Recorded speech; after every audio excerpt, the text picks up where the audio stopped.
தமிழ் தேசிய கூட்டமைப்பை தவிர பல அமைப்புகள் இங்கு போட்டி போட இருக்கின்றன.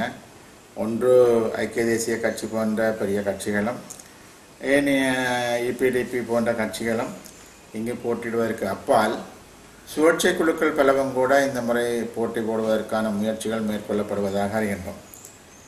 யாழ்ப்பாண மாவட்டத்தை பொறுத்தவரையில் 3 நாள் போராளிகள் என்று சொல்லக்கூடியவர்கள் ஒரு குழுவாக அவர்கள் சுயேட்சையாக போட்டியிட இருப்பதாக இன்றைய ஊடகங்களில் செய்திகள் வெளிவந்திருக்கின்றன.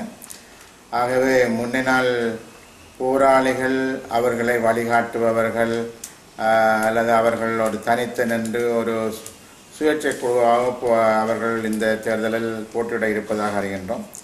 இது நான் நம்புகின்றேன் ஒரு திடீரென இந்த இவ்வாறான ஒரு விடயம் முன்வைக்கப்பட்டிருக்கின்றது.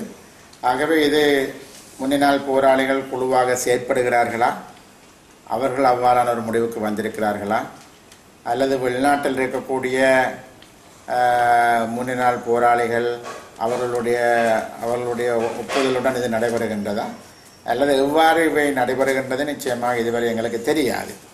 ஆனாலும் கூட அவ்வாறான ஒரு முயற்சி மேற்கொள்ளப்படுவதாக நாங்கள் ஊடகங்கள் வாயிலாக அறிந்திருக்கிறோம் என்பது மாத்திரமல்ல, இன்று எங்களை சந்தித்து பேசிய பல பேர் அவ்வாறான சில முயற்சிகள் நடப்பதாகவும் கூறியிருக்கின்றார்கள்.